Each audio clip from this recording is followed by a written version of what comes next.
Well, if you have your Chinese Bible, please turn on. Turn on to your, King James, Matthew chapter 9.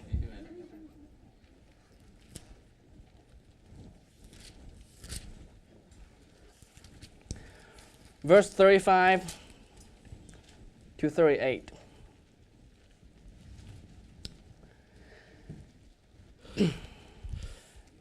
And Jesus went about all the cities and villages, teaching in their synagogues and preaching the gospel of the kingdom, and healing every sickness and every disease among the people. But when he saw the multitudes, he was moved with compassion on them, because they fainted and were scattered abroad as sheep having no shepherd. Then said he unto his disciples, The harvest is truly plenteous, but the laborers are few. Pray ye therefore the Lord of the harvest that he will send forth laborers into his harvest. Now when you have time, go back and look through the whole chapter 9. That you'll find out from the beginning unto that point that many different kind of sicknesses, and people have different kind of sicknesses as mentioned in chapter 9. People have blindness, and a lady had the 12 years blood issue. People could not move. A girl was dead, and people were demon possessed.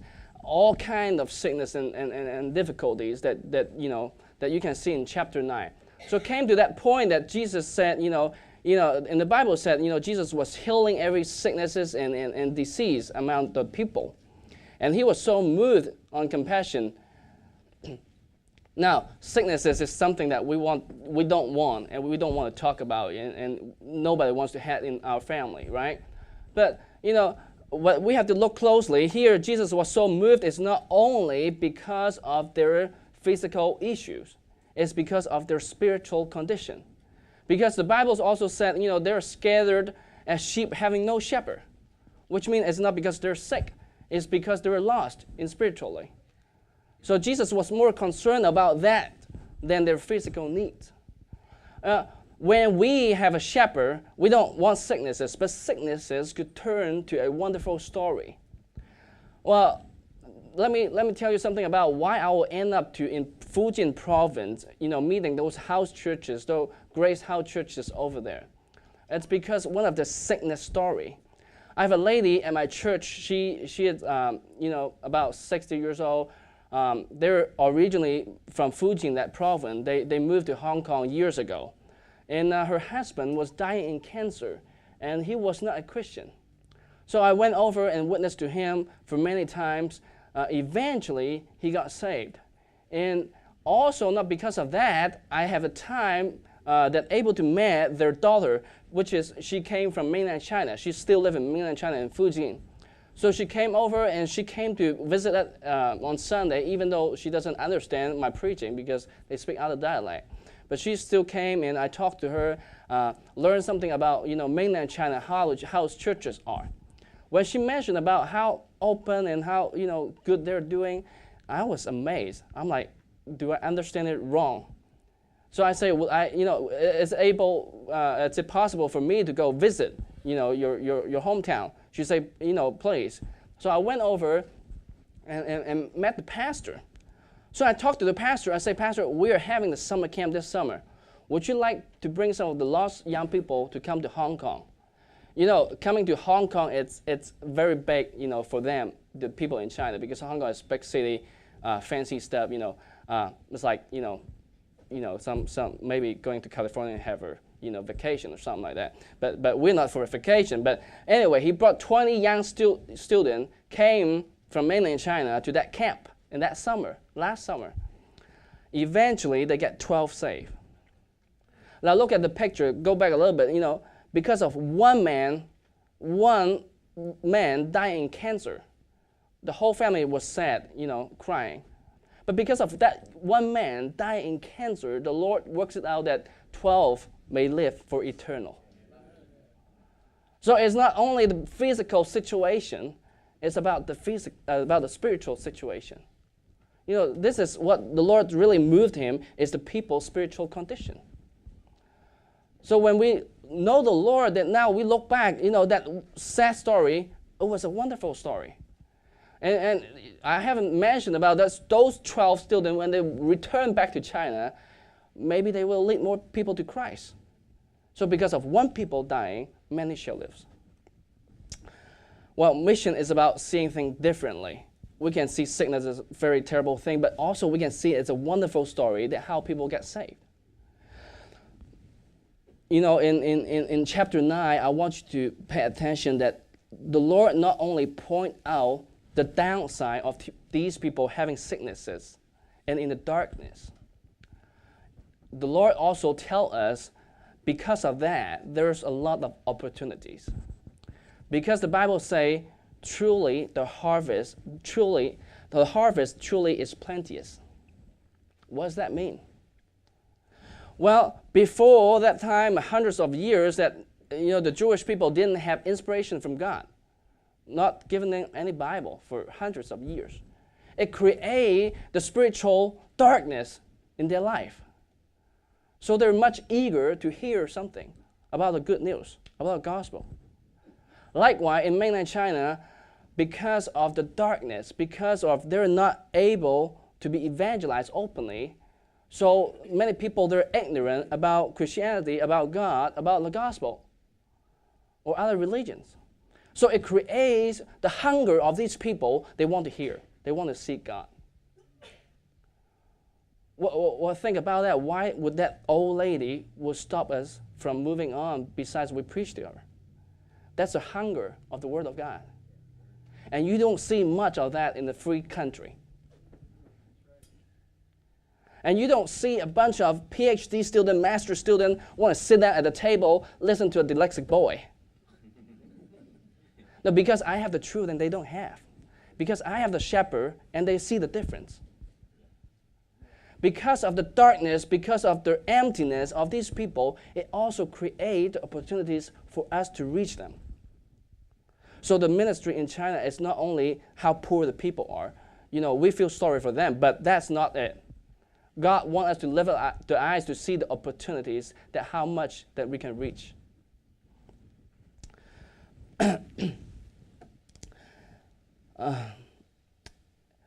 In mainland China right now, because of the low wages, today one of the pastors asked me how low the wages could the people be working at the factory. I say $1,200. He said a day. I said no, a month. Well, because of that, because why so many companies want to invest in mainland China? Because we were closed for so many years for other people to do business with. We kept the wages very low, right? So now if the company, all the factory moved to China, they make a lot of money because they saw the opportunities. They can make money. That's why they want to move to China. And but I'm telling you what, the cost is getting greater and greater. So do we, do the mission works in mainland China. There are two reasons: because the economy is growing, and also because of the cult and the false religions. They're not only open to Christianity, they also open to other things. And other people are much aggressive than Christianity, And the Wuhan city, we were looking for, some place to rent, and within 6 months, the rent went up 25%. Things moving really, really quick. And so does the cult. So later we do it, more we have to pay for it. Spiritually and money-wise. But anyway, here what I want to say is, people want to invest in China because they saw the opportunities. We Christians ought to see the same way. Well, think about this. 100 kids, they're unsaved, come to the camp, 37 get saved. It's a great ratio. It's a great opportunities to reach these people. Some people say, if you can make $1 out of each Chinese people, you become billionaire, because we have 1.3 billion people in the world. If you can make $1 out of these people, you'll be rich. But I'll say if we invest and reach 1% of those people to Christ, we'll be more than rich in heaven. In Hong Kong, we keep watching the news program and say, it probably doesn't affect you right now yet, but in many states and cities, they're start hiring teachers to teach the kids Mandarin and Chinese since they're like in kindergarten, very, very little. Could you just help me to push that computer down? That's Skype. So anyway, where were I? Teaching Chinese. Well, why would they do that here in America? Because the school thinks when these little kids grow up, when they're 20 years older, China will be the major country having business with America.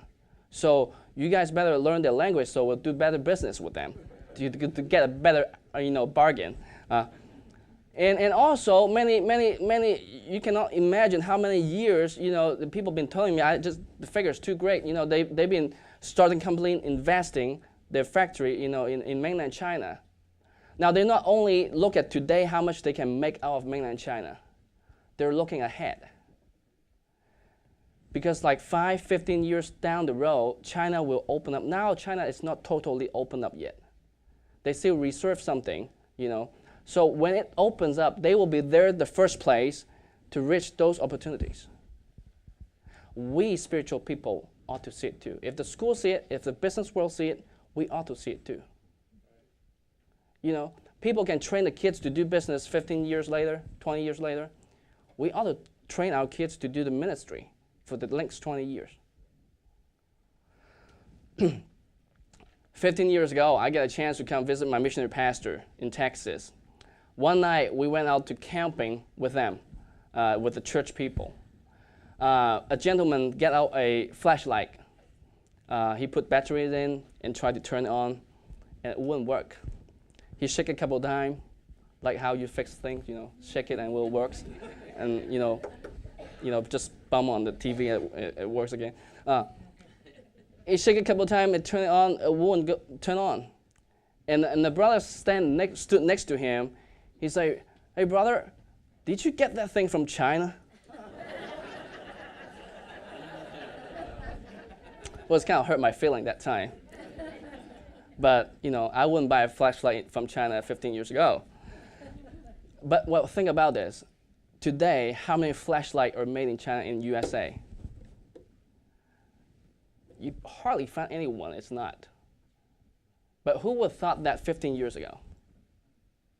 Right? So when we invest, to do missions, we're not only looking at today, how much we can do. If you get excited of all the pictures or the story I told you, man, that's far beyond 15 years later. A whole lot more bigger 15 years later that you sit still. We ought to look at down the road how God will open the doors for us. But today, we need to lay down the foundation for 15 years later, or else it's going to be too late. Would it be wonderful that one day in heaven, there's somebody pat your back and say, in Chinese, he say, thank you for giving, so I could be safe in heaven. It would be wonderful. It sounds like I'm telling you like an investment program or something. But, that's the spiritual truth too. God tell us, the Bible tell us, we have to invest in, so we will have something in our account in heaven. Not money, but something in heaven. We ought to look farther ahead and see missions differently. We see mission as opportunities. I'm glad you guys are looking ahead too. You guys are comfortable, okay here, but you guys look ahead. So that's why you need a bigger building. You don't stop right here. We don't stop missions right here. Satisfy. We look ahead, what we could do in the future. Mission is about seeing things differently. If we see opportunities in these fields, but we don't sacrifice to reach them, it's do us no good.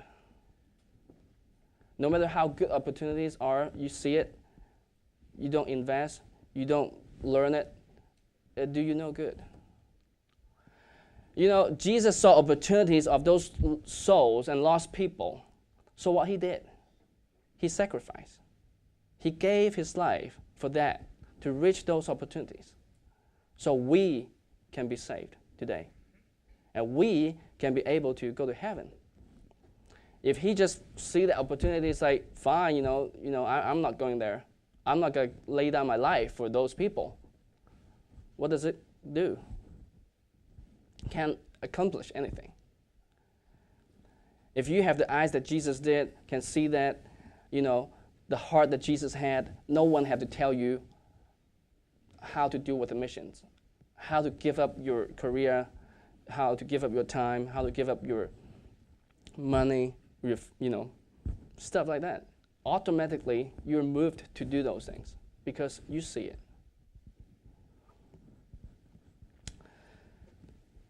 In case you don't know, we Chinese people, we eat rice every day. Okay? That's why our eyes like this. I've been eating rice. I'm if I don't eat it, I'm fine, but most of my life I eat rice, okay? But one time I traveled in China. We were traveling on a country road, 2-lane road, country road, dirt road. And half like one lane was taken over by some like sandy thing, brown thing. I talked to the driver, I say, what in the world, why don't anybody clean those sand away so, we can have 2 lanes?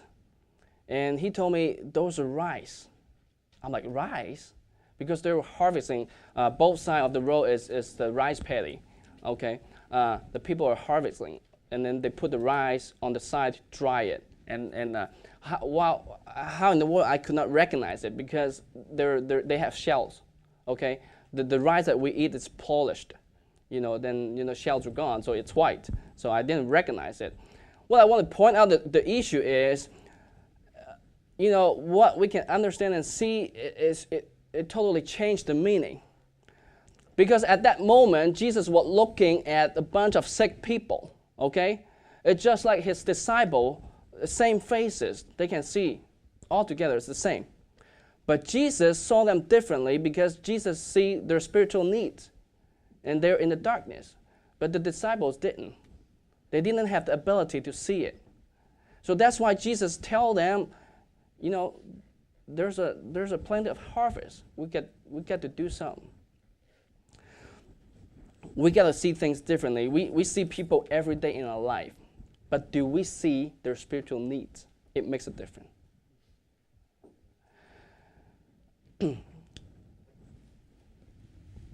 I think there's 2 reasons Jesus, there's 2 reasons I can see. Jesus compared human's life as harvest. Because number 1, they both have values, great values. You don't want to waste any harvest if you can do something to get it, right? Because they can sell money or you can eat it, okay? And so do humans' life. One person's life is more than the whole world. So we need to reach them. But also, both of them have the same characteristic is they have a timeline. If you don't get it right now, if too late, it's gone. If you miss the harvest, you can't do anything, it's too late. So do people's life. If we don't rescue them, we don't help them to preach the gospel to them, it may be too late too. So Jesus tells us there's a harvest to be claimed, to do something with. Well, let's open to John chapter 4, verse 35.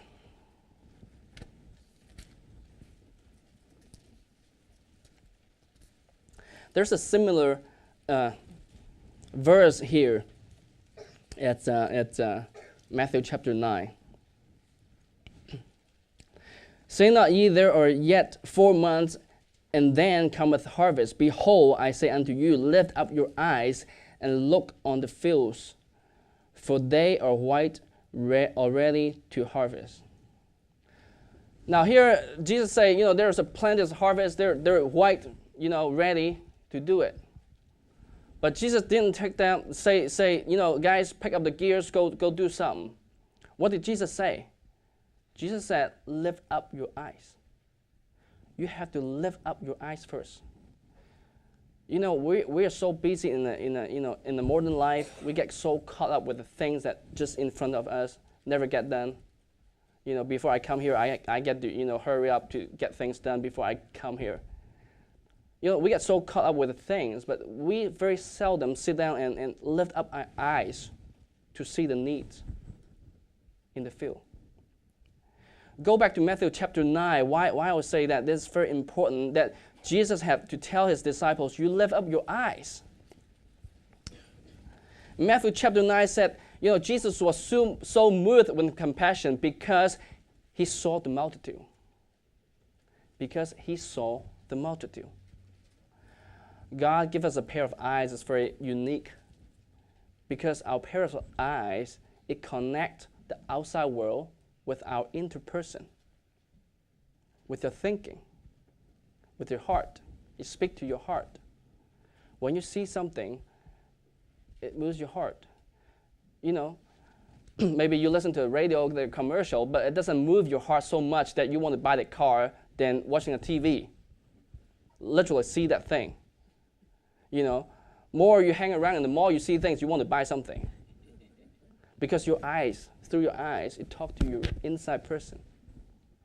So that Jesus see those people, so it moved his heart to die for them.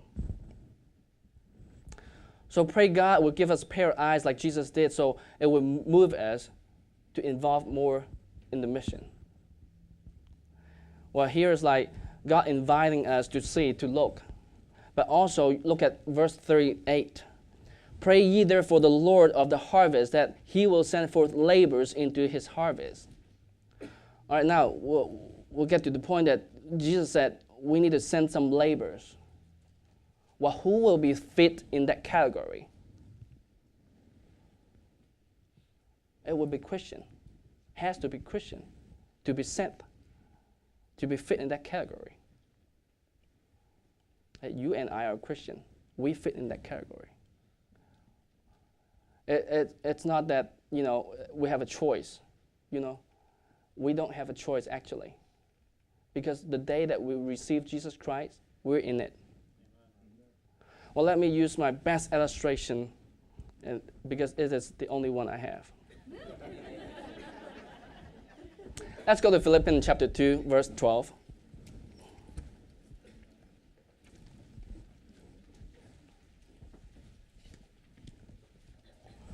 Wherefore, my beloved, as ye have always obeyed, not as in my presence only, but now much more in my absence, work out your own salvation with fear and trembling. Now here I want to talk about working out your own salvation. Now work doesn't go very well along with salvation. It doesn't sound really right. Because we know that salvation we receive by grace, not by work, right? Okay.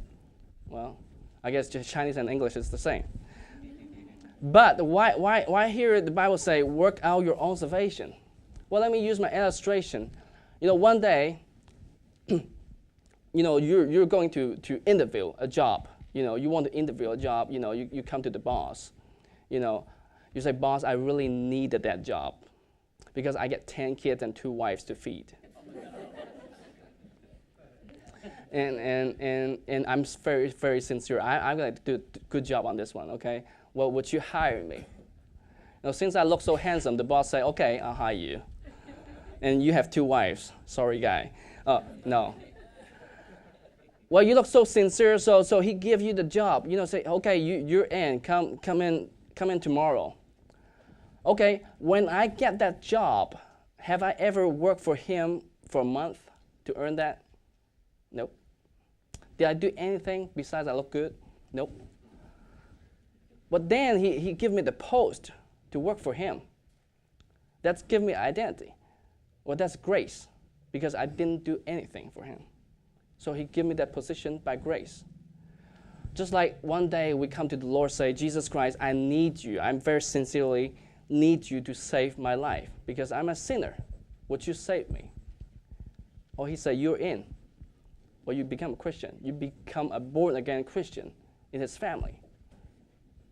Well, next day you turn up in the office and you sit at your desk, and the boss come to you say, hey, Cedric, you look so handsome. You don't need to work. Go home. I'll pay you full retirement. How's that? It sounds great, right? Is it going to happen? I don't know. I don't think so. Well, when you sit at the desk the next day, what do you expect you are going to do? Go to work. What do you think your boss supposed you go to do? Just go to work. Well, when you join the family of Christ, what did you think God supposed you to do? Get to work. Get to work. You know, you may not have to be a missionary to reach the field. You know, in fact, I think, you know, success mission program or thing it's from here. You build your strong church so you can support more missionary on the field. You can start from here. I don't want to see anybody, you know, just supporting 100 missionaries and then next month drop everybody. It starts from right here. I want next time, if I ever have time to come back, I want to see the building out there. Amen? And full of people. It starts right here. So, brother and sister, actually, we didn't have any choice to choose to have a part or not. We need to be in. And it's your choice to be in now or later. I'm done.